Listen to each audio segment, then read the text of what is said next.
Hi everybody. Welcome to my channel. Welcome to my channel. Igama lami Mdletshe, and on this channel, sibuka reality shows ethu alla eMzansi bese sizala sokhuluma ngawo, siyaphinda futhi sikhulume ngama-celebrities kanye nama-YouTubers. So I thought since it's a Sunday, I'm going to just do this live to do a few stories and also just to start up the new week. Okay, I'm a little bit bored and I'm just, and as I don't feel like sitting down and recording.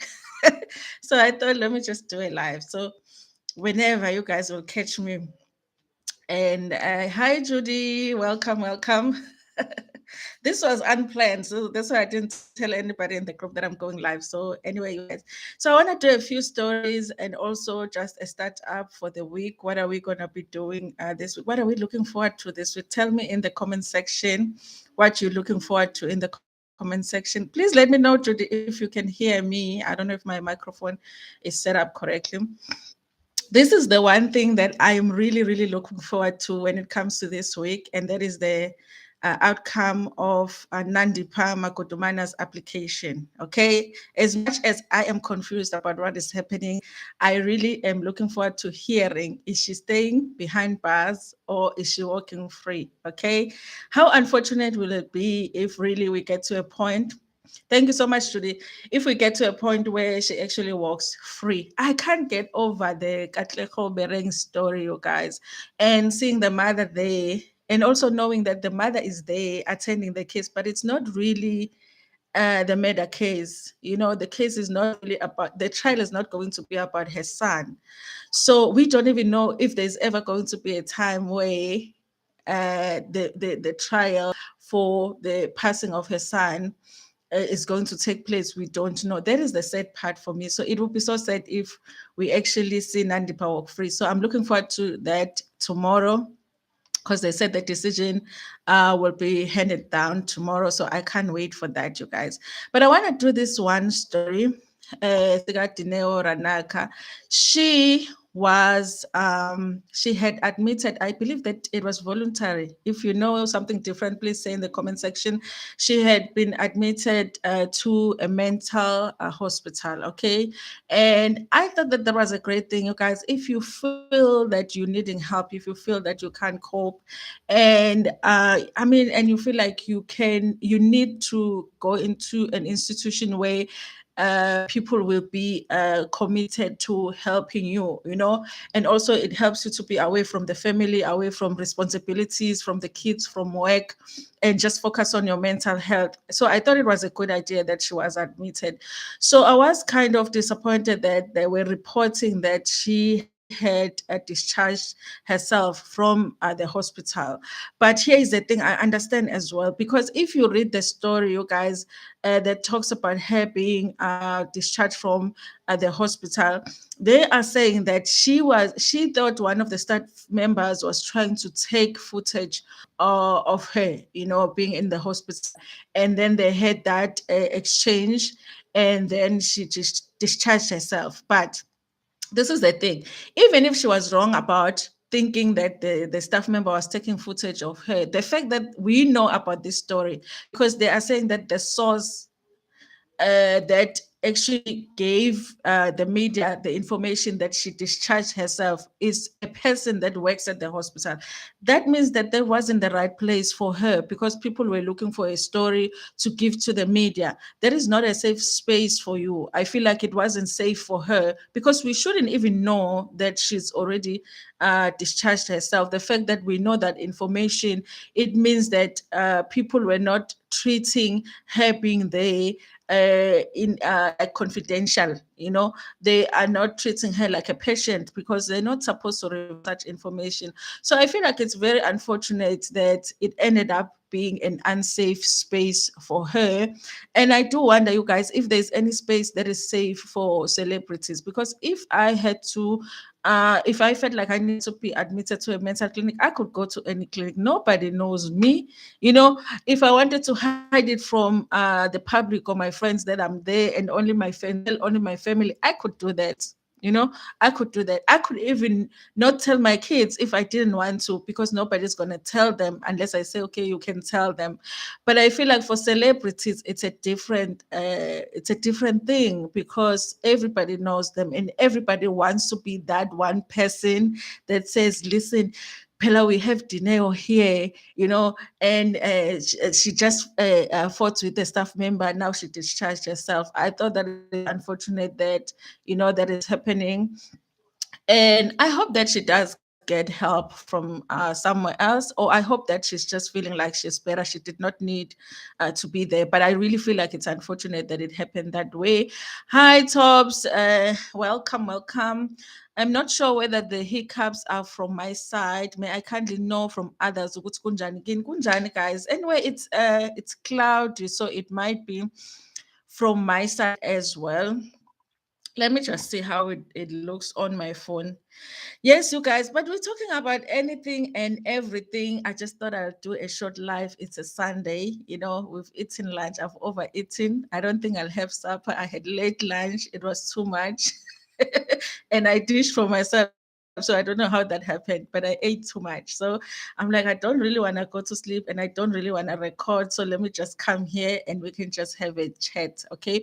You guys, those who don't know, I do have a Facebook page. I wasn't so active before on my Facebook page, but listen, people are talking about making money there by Facebook. So I'm like, why? I've been missing money. So yes, you guys, I am active now on Facebook. Check out Ntando Mdletshe. There's my personal page, Ntando Kababa Mdletshe. That's just my personal stuff, okay? Ngiziphosela nje umjolo wami lapho, ney'ngane zami and everything. And then there's Ntando Mdletshe, the page Ntando Mdletshe that I post. It's similar content as here, but on Facebook, I'm more playful. I joke a lot. It's formal here.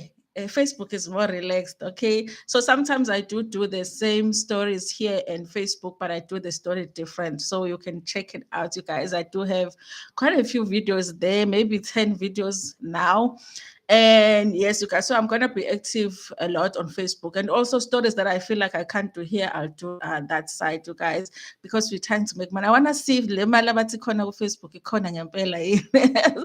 So yes, you guys, please check out my Facebook. I'll put it in my description as well when this is done. But most of my videos now, I do put my link to my Facebook page there, so you can check out other videos and you will see the link there. So please check that out, you guys.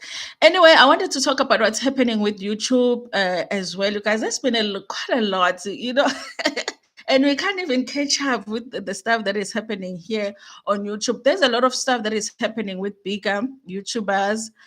As for ukuposta umjolo wakhe, umjolo wami ngalena ku-Facebook. Facebook, there's a lot happening, especially with like bigger YouTubers. I saw, okay, there was an issue with Owami Entertainment's channel, and I believe that she opted to prioritize the videos because she was dealing with the issue of a strike, and but guys, the strike thing, I think that now that people are aware that they can strike your channel, like people from Instagram, people from what's that other TikTok, because people know how it can affect your channel. Now people are playing with our channels, so it makes the space to be so hard to work, in kukunzima sebenza. Sometimes you want to post something and like, oh my god, they're going to strike my channel. That's why people will be like, but put a clip here and there. I'm like, you guys don't know what we deal with these clips. And then you take somebody's clip, you put it on your channel, the person strikes your channel, but they don't know that they actually are risking you losing your channel. Okay. Of course, there are people that are saying that, like Unfiltered Katie said, that in her opinion, that is just Owami trying to grow the other channel. For a minute, I thought maybe it's possible. But I also know that currently there's a lot of channels that have been dealing with dealing with strikes. Okay, so I do feel like it's a possibility that that story is true. That really she is having that issue to deal with. It's fortunate for her that she had another channel that she can post at. And also, I heard that she did the master class. Apparently, it went well. It was fully booked. There were even people that were on Zoom. So it went well, you guys. I'm like wishing I was a fly in there to see what information was being shared there. Okay. I did say in my other video that I always wonder with the masterclass, what is the secret information that they shared that we cannot find here on YouTube? But apparently the class went well. And yes, that went well for her. Congratulations to her. And I think Lelo N as well, was it last week when she did something similar? But for her, I think it was more like online consultations that you could pay and attend. And then she's going to be having something ongoing as well. So that is interesting as well. And also the changes here on YouTube is Lelo N's channel. In News Mzansi. Remember, Lelo has two channels, in News Mzansi, and she also has Lelo podcast on News Mzansi. Guys, she has changed her voice. She has done the thing that we don't like on YouTube. Viewers don't like the change of the voice. So I am so interested to see how that goes for her. Okay. And the girl that is doing the voiceover, I don't want to lie, guys, she's great. Okay. Had it been that we've just knew her on that channel, I wouldn't have an issue with her at all. When I was watching the first video, I think it was yesterday, I was like, you know what? I wish she could just say Yaks Mzansi. You know how Lelo will say Yaks Mzansi on all of her videos. So I had that feeling that I wanted to comment and say I wish that I could still hear the Yaks Mzansi, but at the same time I was like, I don't want to discourage this girl that is now doing the voiceovers. So it's going to be interesting, you guys. I do think that when you change the voice on YouTube, it's a big risk. We haven't seen it like successfully work. I haven't seen it like successfully working. So I'm looking forward to seeing if this one works. Okay. And also, Debuti had done the same thing. Remember, she has the new voice on the T World. She did come back, and then she left. Wanyenya Futi, she left.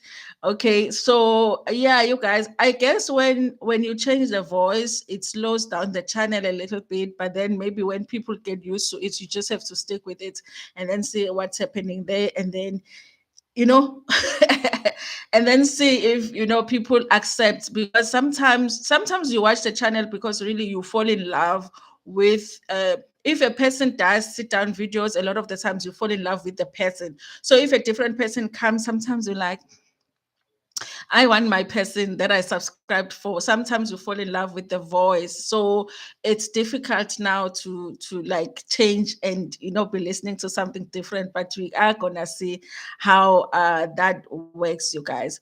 Anyway, thank you so much for everybody. All 11 of you, please like this stream, you guys. And yes, and make sure that you subscribe to the channel if you have not subscribed. Anyway, I want to see if there's any other story that we can do here from Umgosi. There is another story that I saw here on Zimoja. So we can gossip a little bit. Listen, you guys, when it comes to the reality TV shows, I kind of feel like Real Housewives is disappointing me right now. I don't want to lie. I'm like so disappointed with Real Housewives of Johannesburg because I thought that was going to be my excitement this month. So I kind of look forward to towards the month end where we are going to be getting Izingane Tembu, and we're also going to be getting that other show with Mrs. Mobs. What is it called? Something about mothers, and so I'm looking forward to the end of the month so we can get that, because it's clear Real Housewives is really like disappointing us. I'm liking other shows that they have now on Showmax. Guys, please watch Kuraf. Okay. It's a show that really angers you when you watch it, because it's about black tax. It's about people that really like have a lot to deal with. Maybe you have a job, you're just earning 9,000 rand, and now suddenly everybody and anybody in your family expects you to be doing all of these things, and people are not even looking for jobs, those who can actually work. It's a really great show to watch on Showmax. And I know there's been some issues with it because there is somebody that claimed that Motor Love and Showmax actually stole their idea. And I don't know if that was clarified by Moja Love, because Moja Love is working with Showmax with this show, but it's on Showmax every week. We get an episode on Showmax. So I don't know, you guys, with Moja Love, with these claims that they are taking people's ideas when it comes to the show, because as well, ETV, I think there is one show that they've had a complaint about. I don't know if it's a normal thing, really, honestly, when it comes to TV, that, sometimes when you submit a proposal, they would just take your show and not pay you for your show, which really, honestly, would be unfortunate if it's a norm in that space. But yes, but the show itself, Kuraf, it really is. A good show. The presenter is Urait Ngubeni. Remember the young boy that was on Generations long time ago as a young boy, and well, now he's a young man. Okay, and I think he does the show quite well, you guys. And I think I like the show because not only do they listen to the story, because when it's Moja Love, sometimes they just come and they listen to your problem. Khuluma, khuluma ngenkinga yakho, and they go. But I like when they offer solutions. They offer solutions. So, what skills do you have? Like the family members that are not working, what skills do they have? Can we help you to maybe put together your CV? Let's see if we can get some agencies so that maybe you can apply for jobs. Can we help you to start a business anyana so that you can help? The breadwinner in the home, because guys, that thing is a reality for a lot of families where everybody just depends on this one person that has a job. Okay, and everybody else doesn't even try. Some people try and they're not getting the jobs, but other people don't even try. They just sit and wait for this one person to be taking care of them. Ya Ntando, ngakubamba uthini? Lelo, please ngicela uphume. I-channel yami ngihleba ngama-YouTuber. So if you are a YouTuber, ngicela nje uthule. No, Lelo, yabona ukuhleba. But anyway, I was talking about the voice thing. I want your presenters to at least say yaks. I want them to say Yaks Mzansi, just that, okay? Otherwise, I'm going to give them a chance. I'm one of those viewers that is like difficult to convince when you make changes in your channel, but I will give everybody a chance. Anyway, thank you so much, Lelo, for joining me today, okay? So I wanted to do these two stories, and one of them is Casta Semenya. You guys, Casta Semenya has written a memoir, and I think it will be quite interesting to actually read about it. And they write about it on Zimoja. This is a story by Uthi Onyaba, okay? And I think this is a cover of the book. I don't know how to share, you guys, when I'm not on a stream yet. Do we have an option to share documents here? I need to find out. Okay, for now, I don't know how to share things so that you could see the picture here. But yes, you guys, let me just read a little bit about what they say is happening here. Announcing her new book, Semenya said the memo will be a simultaneous release in the US, the UK, and the SA. It is my hope that by finally telling my truth, I will inspire others to be bold, unafraid, and mostly and importantly to love and accept themselves as they are. She said, 32-year-old Limpopo-born athlete said her life has had its struggles, but it has mostly been a joy. Through my example, I want to educate, enlighten, and inform about the world, how the world can welcome those born different. You may have heard some of my stories over the years, and you might have seen me running or standing proudly in the podium at the Olympics, but there's still so much more I need to relate about strength, courage, love, resilience, she said, adding that she wants her book to show people around the world how to do just that. It is no secret that Semenya has a rare condition called hypoandrogenism, which means she has a higher than usual level of testosterone, which increases her muscles, mass, strength, and ability to use oxygen. In 2018, the Court of Arbitration for Sports ruled that she must take meds to lower the testosterone levels to complete. Semenya tried the medication but quickly stopped after the hectic side effects. During a candid interview with HBO in 2020, she made it clear that the medication was horrible and quoted as saying that it made her sick.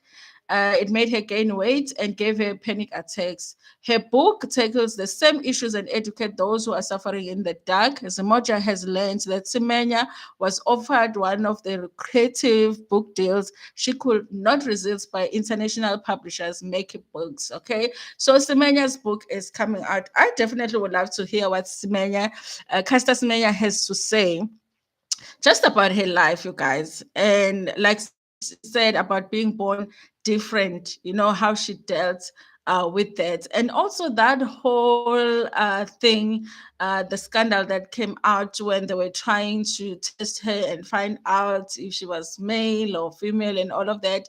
And emotionally, like inside, what was she dealing with? Okay.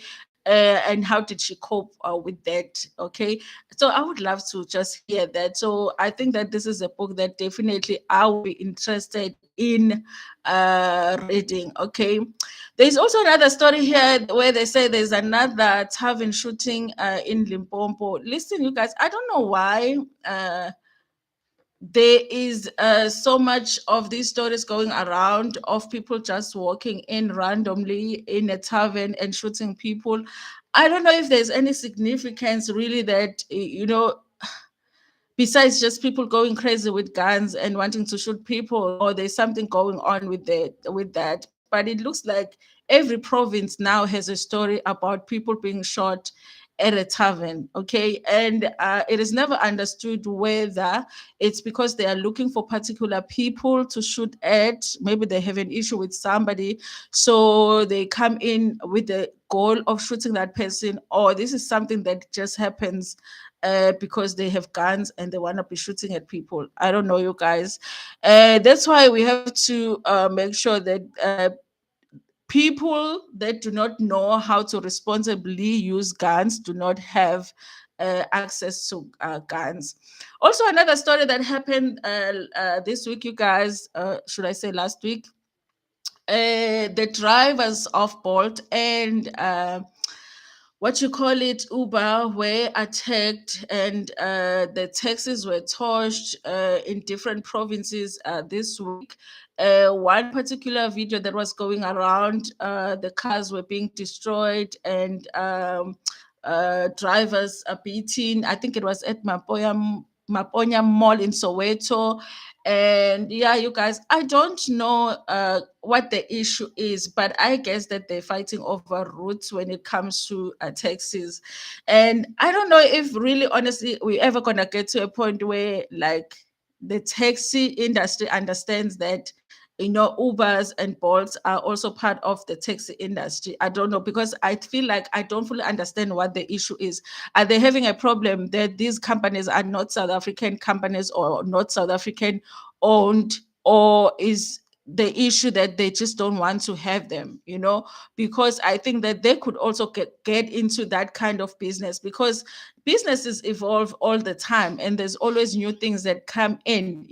We used to eat Nando's, now we eat Petros. We don't know when we move and how we moved. Imagine now Nando's banning all of the Petros restaurants now. No, Nando's has to adjust its prices and see if they, because for some reason Petros have mastered the art of choosing locations that is very convenient for people. So when you drive out, you will pass a Pedro's before you get to a Nando's. So they have mastered that. So now Nando's can't be going around now touching all the Pedro's shops. Now they have to figure out another strategy to compete now, because now they have a very big competitor now, even with the prices. I mean, at Nando's, you no longer get a meal for 130 Rand, for a family, and at Petros you can. So Nando's has to figure out, are you going to decrease your prices, or are you going to do your own thing? Are you going to be stubborn and just charge your prices? So I don't know, with the taxi driver, they just don't understand that. It's like they just don't want to compete with anybody. And I feel like both they are needed, you guys. There is a need for the mainstream taxi form of transportation, the one where you do that and you are in town, because of the convenience of the price. Okay, they are cheaper, all right. But you also do need the convenience of Bolt and Uber and all the others, because then sometimes you can't be dropping me off there by the bus stop when it's like raining, need to be dropped off here at the gate. And if I'm in the taxi and I'm like, driver, yazi liyashisilanga, ngicela ungibeka lapha egate. He won't do that. He won't he won't do that. So they have to find a way. It's either they also drop us by the gates, okay, or I don't know what they do, but they can't be fighting. We need, guys, we need, yes, the convenience here, Bolt, locals and the Uber, convenience here. So I'm just wondering how it would be like if really it ends that really honestly, we're not gonna have those taxis anymore.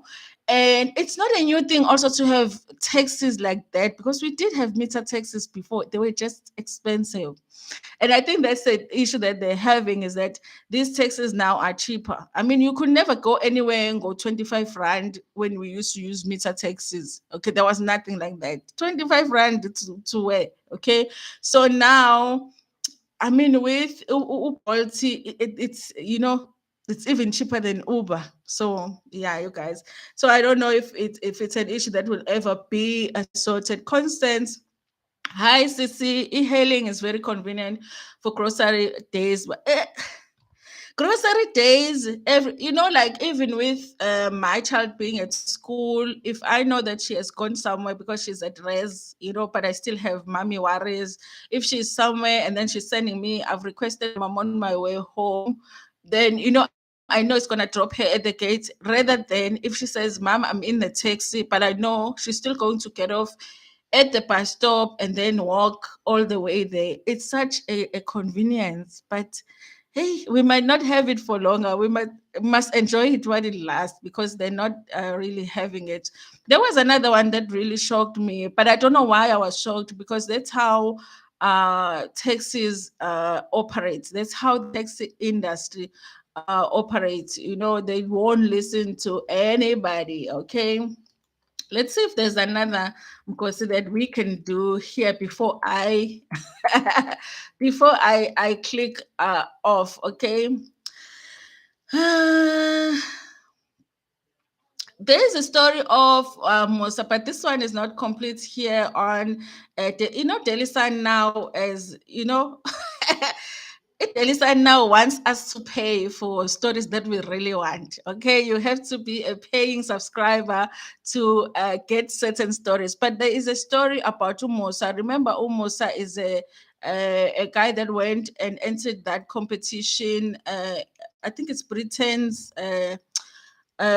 Got Talent or something, and he was dancing. And because he had that disability, his mom is talking about how she actually didn't think it was a good idea. And at some point, she was very encouraging to him to actually do that. And for her to see him go as far as that competition, it really was wonderful for her.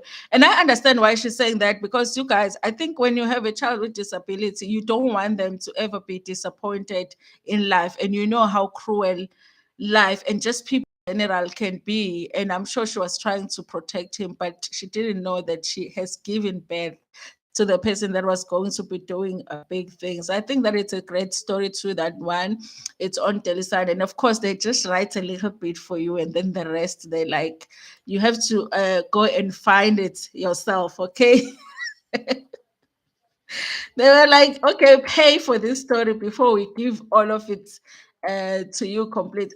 I think honestly, it's a great move for Daily Sun though to do that, because a lot of us get our stories from the newspapers who have journalists, that are getting paid to get these stories. So we are not journalists. So our sources are people that have already gone out there and found the stories, and so I think it makes sense for them to say, listen, if you want this story, you have to pay for it, okay? If you want the story, you have to pay for it. So I think it's a good move for them. Anyway, you guys, there's another story here that talks about the former Metro FM DJ Quincy Keikana passed away, you guys. This story was written today, so this is a recent story. Quincy Keikana, a former Metro FM host and renowned radio icon, has passed. Keikana, known as the only Q on radio, was widely celebrated for his exceptional talent and charisma behind the microphone. He leaves a void in South African radio. Mzwakhe Mbuli, a close friend of Keikana, expressed deep sorrow upon hearing the news of his passing, stating that he belonged to the esteemed group of luminary broadcasters and that he leaves an incredible mark on the country's radio landscape. Mbuli added that Kekana's contribution to the airwaves made him a true patriot in the industry. Quincy was the only Q on radio. He belonged to the ilk of luminary broadcasters. South Africa has lost a giant on the radio fraternity, a true patriot of the waves. We are indeed deprived of and poorer.